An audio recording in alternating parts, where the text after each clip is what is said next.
আজকে এত কুয়াশা পড়েছে দেখেই ভয় লাগছে, মনে হচ্ছে সারাদিনটা এরকমই থাকবে। দেখতে পাচ্ছ বন্ধুরা, এত কুয়াশা পড়েছে। আমাদের ঠাকুর ঘর থেকে আমাদের ঘরটাই এখনো ভালো মতো পরিষ্কারভাবে বোঝা যাচ্ছে না। যাই হোক, কুয়াশা পড়লে তো করার কিছু নেই। তো ঠান্ডা ঠান্ডা করে একদম সোয়েটার কান ঢেকে নিয়ে কাজকর্মে লেগে পড়েছি।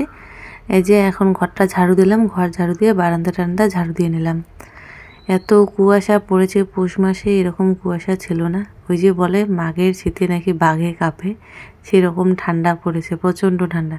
আর কাজকর্ম করলে কিন্তু বেশি একটা ঠান্ডা লাগে না, একটু পরে এগুলো কান ঢাকা সব খুলবো। কাজ করতে করতে কিন্তু গরম ধরে যায়।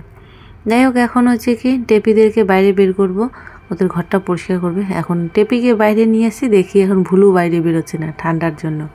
ওদেরকে তো না বের করলেও নয়, ঘরটা পরিষ্কার করতে লাগবে। যদি আগের মতো থাকতো তাহলে ওদেরকে ঘরে রেখে দিতাম, পরেও পরিষ্কার করলে হতো। তো এখন তো ওই যে রান্নাবান্না করতে লাগে, পাশে রান্নাঘর পরিষ্কার করতে লাগে। ওদেরকে নিয়ে গিয়ে এখন খড়ের পুঞ্জের মধ্যে বেঁধে দিই। শুভ সকালে অনেক অনেক শুভেচ্ছা ও ভালোবাসা জানিয়ে আজকের ভিডিওটা শুরু করছি, আজকের দিনটাও শুরু করছি। তো বন্ধুরা, তোমরা সবাই কেমন আছো? আশা করছি ভালোই আছো সবাই।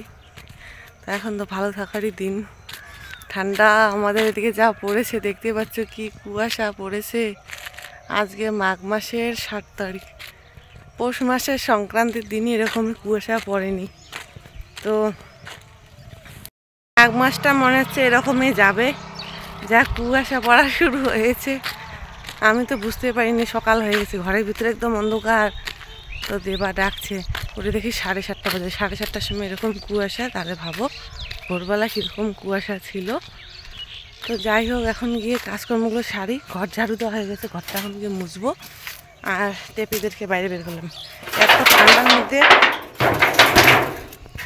এত ঠান্ডার মধ্যে ওদেরকে বের করতাম না, কিন্তু এই যে আমার গলার শব্দ পেয়েছে, আমার গলার আওয়াজ পেয়েছে, তখন থেকে চিল্লে আসছে টেপি। তো ওর ঘরটাও আবার পরিষ্কার করতে হবে, লেপতে লাগবে, সেই জন্য এই করলাম। তো চলো বাড়ি যাই। বাড়ি গিয়ে এখানে শাকগুলো দেখতে এসেছিলাম, ভালো হয়েছে। লাফা শাকগুলো ফাঁকা ফাঁকা হয়েছে, ভালো হয়েছে। আর রাই শস্য হয়েছে, পালং শাকগুলো এখনও হয়নি। দেবা উঠে একদম ওকে সোয়েটার টোয়েটার পুড়িয়ে দিলাম, ঘরের ভিতরে আছে, বাইরে বেরোতে না করলাম, সেই ঠান্ডা না। বরবটিগুলো নিয়ে যাই, হয়েছে। বরবটি এখন ভাজা করব। এই যে লম্বা লম্বা সবুজ বরবটি আরও আছে, এদিকে না দেখলাম নিচে কোথায়। এই যে এখানে কোথায় বান দেখলাম, এই যে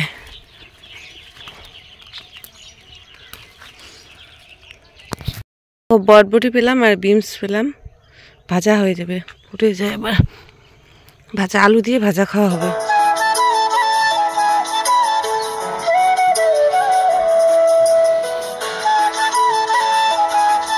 তো বাড়ি এসে দেখো কাজকর্মে লেগে পড়েছি। তো রান্নাঘরটা খুললাম, ঝাড়ু দেবো, তার আগে ওই যে উনানের ছাইগুলো ফেলে দিচ্ছি। তো যখন রান্না করি তখন তো গরম থাকে, ছাইগুলো ফেলানো হয় না। তো পরের দিন সকালবেলা করে এভাবে ফেলে দিই।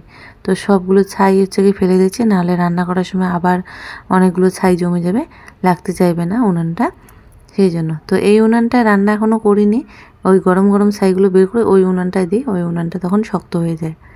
যাই হোক, ছাইগুলো বের করে এখন পুরো ঘরটা ঝাড়ু দিয়ে নেব। দেখতেই পাচ্ছ আমার কত ছোট রান্নাঘর। তো ওই রান্নাঘরও ছোট, এই রান্নাঘরও কিন্তু ছোট। ছোটো মোটোই অবশ্য একদিক দিয়ে ভালো, অল্প কয়েকটা জিনিস রাখলে একদম ভরে যায়। যাই হোক, এখন দেখো গোবর নিয়ে আসলাম আর নিয়ে আসলাম জল। আজকে হচ্ছে মঙ্গলবার, সেজন্য মাটি আর বাইরে থেকে নিয়ে আসবো না। তো মাটি মঙ্গলবার শনিবার করে বাইরের মাটি নিয়ে আসি না, শুধু ওই গোবর জল দিয়ে উনানটা লেপে নিচ্ছি। একটু ফেটে যাওয়ার মতো হয়েছে, তো রোজ দিনে লেপতে লেপতে ঠিক হয়ে যাবে।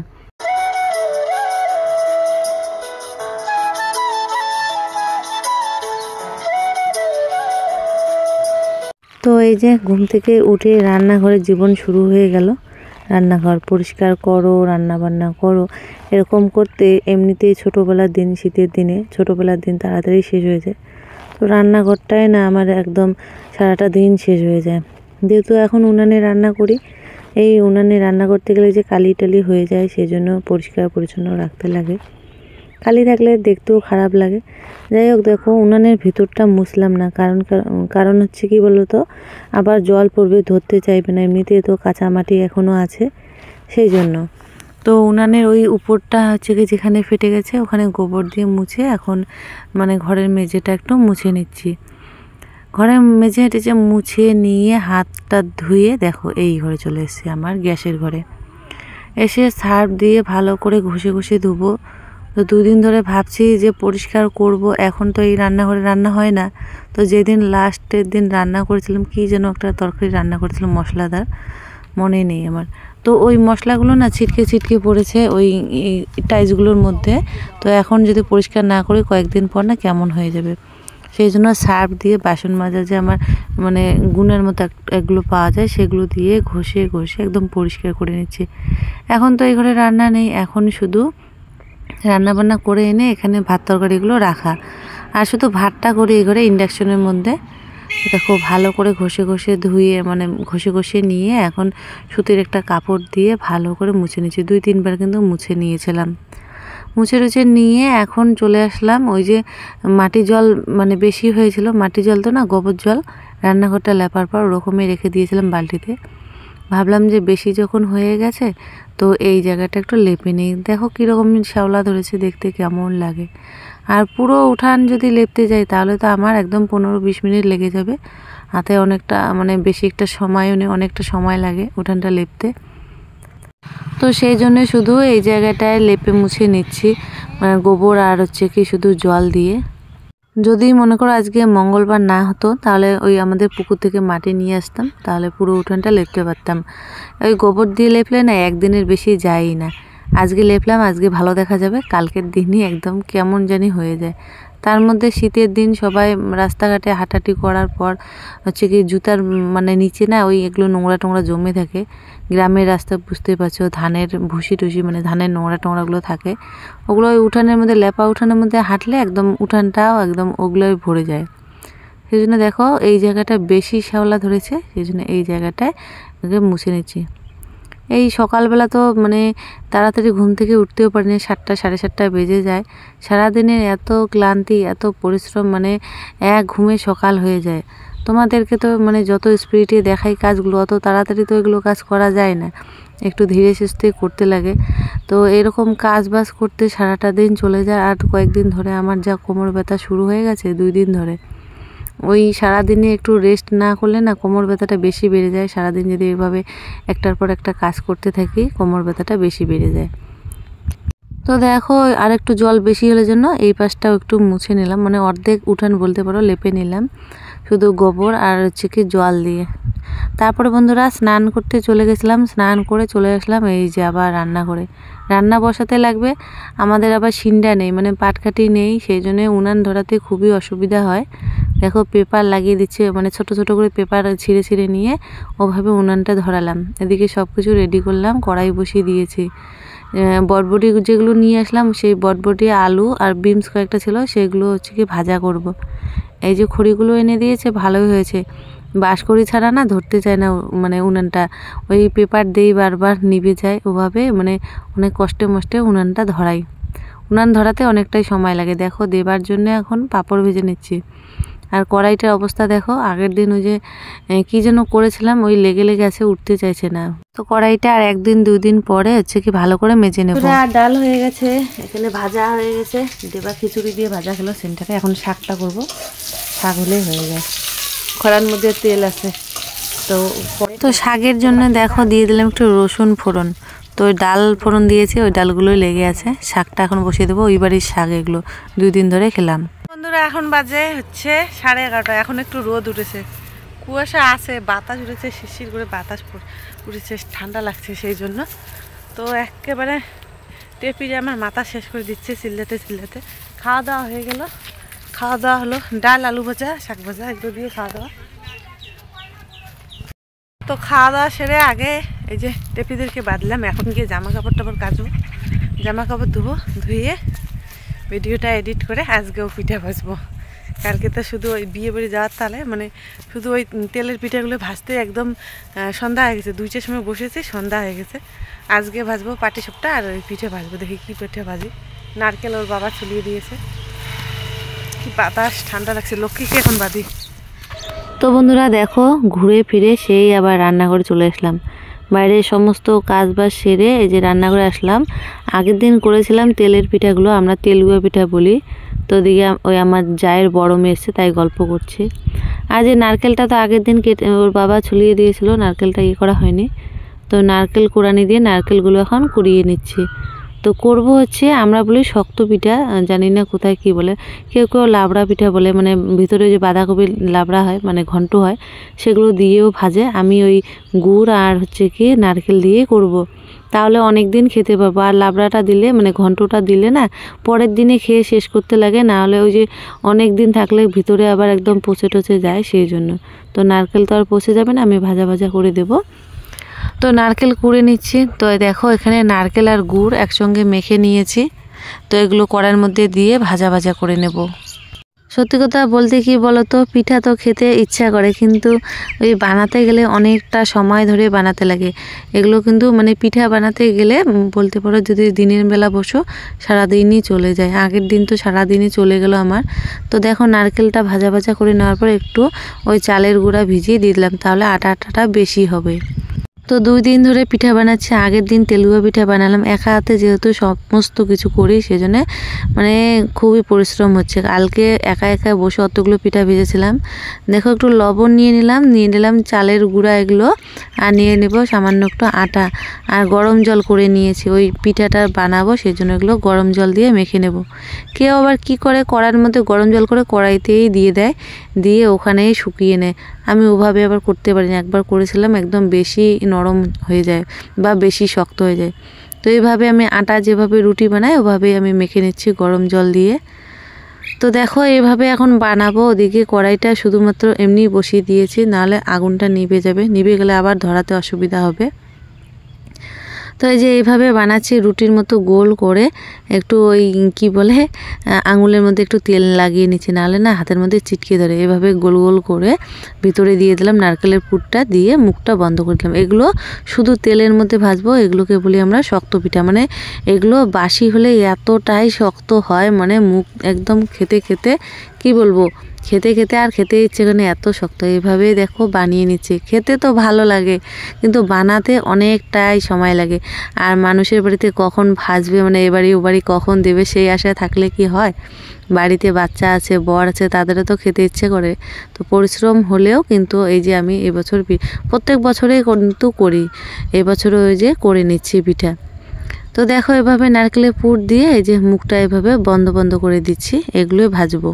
তো এগুলো বানাতে অনেকটা সময় লাগে, কি বলবো, মানে বসে থাকতে থাকতে আমার কোমরে ব্যথা ধরে গেছে। সেই জন্য বেশি করে করব না। দেবার বাবার এই পিঠাটা পছন্দ করে বেশি, শক্ত পিঠাটা। দেখো এক কুলা এখানে সাজিয়ে নিয়েছি, ওখানে এখন তেলটা দিয়ে দেব। আর হচ্ছে কি লোহার কড়াইয়ে ভাজবো। কালকের তেল আছে অর্ধেক, মানে ঢেকে রেখেছি, কড়াইয়ের মধ্যে ছিল। তো দেখো পিঠাগুলো কেমন হয়েছে। আমাদের এখানে যে মেলা হয় না, মেলার মধ্যে এই পিঠাগুলো সাইজ পাওয়া যায়। তো দেবার বাবা বলছিল যে সাইজ কিনলে না তাড়াতাড়ি হতো। যাই হোক, সাইজ যখন নেই হাতের মধ্যে সাইজ ধরে দিয়েছি, এক একটা এক এক রকম হয়েছে। তো যাই হোক, বলছিলাম যে খেলেই তো পেটে চলে যাবে, সাইজের কি। তো ওই সাইজ দিয়ে বানালে একটু মানে দেখতে সুন্দর হয়। তো দেখো উনুনটা এত জোরে জোরে মানে ধরে গেছে, এত জোরে আগুনটা উঠেছে, ওই পিঠাগুলো তাড়াতাড়ি হয়ে যাচ্ছে। এগুলো পিঠে আবার কি ধীরে ধীরে জাল দিয়ে বানাতে লাগে, একবারে পুড়ে গেলে বেশি একটা শক্ত হয় না। হালকা হালকা আঁচ দিতে লাগে আর ভাজতে লাগে, তাহলে বেশি করে শক্ত হয়। এগুলো পিঠার নামই হচ্ছে শক্ত পিঠা, সেজন্য শক্ত করতে লাগে। একটু মানে খড়ি বের করে রাখলাম, তাহলে জালটা একটু কম হবে। তো এই হচ্ছে ব্যাপার, গ্রামের বাড়ির একজন সাধারণ বউয়ের এই হচ্ছে কাজকর্ম। সারাটা দিনই রান্নাঘরে চলে যায়। যদি মনে করো কোনো কিছু একটা খাওয়ার ইচ্ছা করে, বসে তো খেতে পারবে না, কেউ তো বানিয়ে দেবে না। খেতে ইচ্ছে করলে নিজে বানিয়ে খেতে লাগবে। ওই খেতে গেলে, ওই বানাতে গেলে এই যে সারাটা দিন রান্নাঘরে চলে যায়। তো অনেকটাই সময় লেগেছিলো আমার এগুলো ভাজতে। দেখো পিঠাগুলো এখন লাল লাল করে ভেজে নেব, তাহলে কিন্তু শক্ত হবে। প্রথম পিঠাগুলো না বেশি একটা শক্ত হয়নি, তেলের মধ্যে দেওয়া মাত্রই ফুলে ফুলে উঠেছিল, ওই আঁচটা একটু বেশি হয়েছিল। এখন দেখো মানে আগুনটা একটু কমিয়ে দিয়েছি, এখন হালকা আছে হচ্ছে কি ভেজে নিচ্ছি। তো সেই জন্য কিন্তু এই পিঠাগুলো একদম এত শক্ত হয়েছিল, দেবা একটাও খেতে পারেনি, ও মানে কামড় দিয়ে ছিটতেই পারেনি। যাই হোক, মনের ইচ্ছা ছিল পাটিসাপটায় পিঠা ভাজবো, আমার আবার তাওয়া নেই। তাওয়া ছাড়া কেমন করে করবো, ওই কড়াইয়ের মধ্যে করছি। বেশি করব না, নারকেলের পুর অল্প একটু বেঁচে গেছে। ওটুক দিয়ে করবো, একটু দুধ আর হচ্ছে কি আমি জানি না পাটিসাপটা পিঠার মধ্যে হচ্ছে কি লবণ দেয় নাকি, লবণ দেওয়া লাগতো, পরে এখন খেয়ে দেখি একটুকুও লবণ লাগেনি, কেমন জানি একটা লাগে। ওই দুধ দিয়েছিলাম না, সেজন্য লবণটা দিতে ভুলে গেছিলাম। যাই হোক, এখন পাটিসাপটা পিঠা করব একটু পরে, ওই গুলিয়ে রাখলাম। আর হালকা আছে, একদম আঁচ বলতে পারো নেই, হালকা আছে, এগুলো ভেজে নিলাম। এই দেখো আবার আঁচটা বেশি হয়ে গেছে। তো এগুলো পিঠা ভেজে আজকে কিন্তু আমরা খাবো না। তো দেবার বাবাকে একটা গরম গরম দিলাম, বলছে যে গরম খেতে ভালো লাগে না। জেঠি শাশুড়িকে দিলাম ডেকে দুইটা, বলছে বাহ ভালো হয়েছে, তো শক্ত একদম মুড়মুড় মুড়মুড় আওয়াজ করছে। তো ওই হচ্ছে কি মানে উনান বানিয়েছি পিঠা খাওয়ার জন্য, সেই জন্য সারাদিন বসে বসে শুধু পিঠাই ভাজি। তো ওই 2 দিন কষ্ট হবে, কিন্তু 10-12 দিন আমরা খেতে পারবো। একবারে তো আর সব খাবো না, দুইটা করে মানে আজকে 2টা কালকে 2টা এভাবে খাবো। দেখো মানে পাটিসাপটা ভাজতে যাচ্ছি, কিন্তু পাটিসাপটার ইয়েটা না বেশি মোটা হয়ে যাচ্ছে, উঠছে না। কড়ার মধ্যে দিতে মতটাই একদম শুকিয়ে যাচ্ছে। প্রথমে তো হচ্ছিলই না, ভেঙে ভেঙে যাচ্ছিল। নারকেলের পুর একটু দিয়ে দিয়েছি, লবণটা না দেওয়াতে একদম খেতে একদম কেমন জানি লাগছে। তো দেখো পাটিসাপটাও হয়ে গেল, বেশি করব না, দেবার বাবা খায় না পাটিসাপটা পিঠা, আমার জন্য 4-5টা শুধু করব। তখন সন্ধ্যা হয়ে গেছে, আমি একটু পিঠা খেয়ে দেখছি শক্ত পিঠাগুলো। তো পিঠা ভেজে যে কতগুলো কাজ করলাম কি আর বলবো, এত কাজ করলাম তোমাদের সঙ্গে শেয়ার করতে ভুলে গেছি। মানে তাল পাচ্ছিলাম না কোনটা করব না। হচ্ছে কি লক্ষ্মীর ঘরে খড় তুললাম, টেপির ঘরে খড় তুললাম, এই দেখো রাতে রান্নাবান্না বসিয়ে দিয়েছি। তারপরে উঠান টুটান ঝাড়ু দেওয়া, বাইরে গোয়াল ঘর ঝাড়ু দেওয়া, জামা কাপড় তোলা, এগুলোই করলাম। এখন রাতে রান্না বসিয়ে দিয়েছি। ওই যে রান্নাঘরে জীবন মেয়েদের তো না, বাড়ির বউদের। তো ওই ঘরে ভাত করলাম ইন্ডাকশনের মধ্যে, ভাত করে দেখো এই ঘরে চলে আসলাম, এসে সবজিগুলো গুছিয়ে রাখছি। নিয়ে এসছে লাল আলু, ছোট ছোট, এই আলুগুলো খেতে ভালো লাগে। আর নিয়ে এসছে ফুলকপি। তো রাতের এখন রান্না করব, এই যে ছাইগুলো এখন বের করে রাখছি। মানে একবার রান্না করলে ছাই দিয়ে একদম ভর্তি হয়ে যায় উনানটা, ছোট ছোট উনান তো। আর আমার হাঁড়ি কড়াইও সব কিছু ছোট ছোট, বেশি বড় দিলে না ভালো লাগে না, দেখতেও খারাপ লাগে, আর হচ্ছে কি আগুন বেশি বের হয়ে যায়।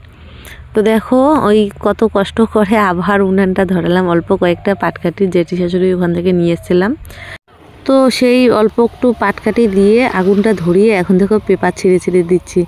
পেপার দিতে দিতে ওই বাঁশখড়িগুলোর মধ্যে আগুন লেগে যায়, তখনই কিন্তু আগুনটা ধরে যায়। এইভাবে আমি উনুন ধরাই, এটা আমার কাহিনী। তো যাই হোক, রাতের জন্য তরকারি বানাবো, মানে শরীরটা ভালো লাগছে না, মানে এত সারাদিনে কাজ একটুকু বসতে পারিনি। একটার পর একটা কাজ, সন্ধ্যাবেলা আবার দেবাকে নিয়ে পড়াতে বসাতে হয়। ওকে পড়াতে বসাতে গিয়ে ওখানে 1.5-2 ঘন্টা তো পার হয়ে যায়। মানে একটু যে রেস্ট করব সেটা আর হয় না, যে তারপরে আবার রাতে রান্না বান্না করতে লাগে। সকালে তো রান্না করি, মানে রাতের সকালের খাবার রাতে খেতে চায় না কেউ, ঠান্ডা ভাত তরকারি ভালোও লাগে না, সেই জন্য গরম গরম সবাই খেতে চায়। আর এদিকে তো রাঁধুনির পরিশ্রম হয় বারবার রান্নাঘরে আসতে, পিঠাটা না বানালে কিন্তু কম আমার পরিশ্রম হতো। যাই হোক, দেখো বেগুন ভাজাটা বসিয়ে দিয়ে, ওই যে বললাম না উনুনের মধ্যে রান্না করতে সুবিধাই আছে।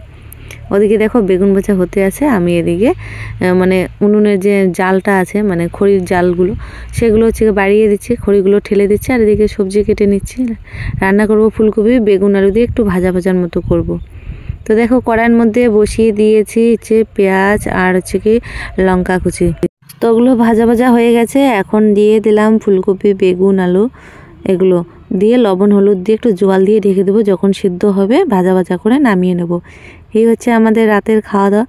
যাই হোক বন্ধুরা, আজকে সারাটা দিন অন্য কিছু তোমাদের সঙ্গে শেয়ার করতে পারলাম না, যেহেতু ব্লগ ভিডিও মানে সারাদিনে কি করে সেগুলো তোমাদের শেয়ার করি, সেগুলোই শেয়ার করে সবাই দেখি ব্লগ ভিডিওতে। তো আজকে আমার সারাটা দিন বেশিরভাগই রান্নাঘরেই কেটে গেলো, তাই সেগুলোই তোমাদের সঙ্গে শেয়ার করলাম। বাইরে রাস্তার ধারে যেগুলো কাজ করি, বাইরে ঝাড় দেওয়া, খড় আনা, সেগুলো না ভিডিও যদি রিম্পা থাকে ওকে মোবাইলটা দিয়ে ও ভিডিও করে দেয়, না হলে আমি আর ভিডিও করে স্ট্যান্ড লাগিয়ে ভিডিও করলে এক একজনের এক এক কথা, সেই জন্য আমি আর বাইরের কোনো ভিডিও তোমাদের সঙ্গে শেয়ার করতে পারি না। যদিও বা করি, যদি লোকজন না থাকে চুপ করে করি, দেখি আগে মানুষ থাকে কি না। তো জানি না এই দিনটা আমার কবে যাবে। যদি ভিউজটা বাড়তো আমার, তাহলে লোকজনের সামনেও ভিডিও করতে কোনো আমার অসুবিধা হতো না। নাহলে ভিউজ না থাকলে বা টাকা যদি না পাও ইউটিউবের ভিডিও করে, তো মানুষের সামনে যদি ভিডিও করো তখন হাসাহাসি করে, এই হচ্ছে ব্যাপার। জানি না সেই দিনটা আমার কবে আসবে। তো দেখো এই রান্নাঘরে পিঁড়ির মধ্যে ওখানে তেলের বোতল, লবণের কৌটা এগুলো রেখে দিয়েছি। আর গরম মশলার মুখটা খোলা ছিল, একটু পোড়া দিয়ে বন্ধ করে রাখছি, নাহলে গরম মশলার সেন্টটা বেরিয়ে যাবে। আর যেগুলো লাগবে না, ওই আটা, তারপরে হচ্ছে কি চালের গুঁড়া অল্প একটু বেঁচে আছে। আর একদিন দুধ পিঠা করব। একদিনে না সব পারি না, একা হাতে করি তো। যদি কেউ বানিয়ে দিত আমি ফটাফট ভাজতাম, তাহলে ব্যাপারটা আলাদা। যেহেতু একা হাতে সব কিছু করি, সেই জন্য একদিনে হয় না। আর একদিন আছে ইচ্ছা যে দুধ পিঠাটা করব। দেবার বাবা দুধ পিঠা খেতে খুবই ভালোবাসে, দেখি কোন দিন করি। তো চালের গুঁড়া টুড়া যেগুলো আছে সেগুলো ওই রান্নাঘরে নিয়ে যাই, এই রান্নাঘরটা একটু ফাঁকা করি, দেখতেও ভালো লাগবে। শুধু যেগুলো দরকারি জিনিস, জিরা, লবণ, হলুদ, সেগুলো ওখানে রাখলাম। যাই হোক, এখন খাওয়া দাওয়া করছি, আজকের জন্য এখানে টাটা।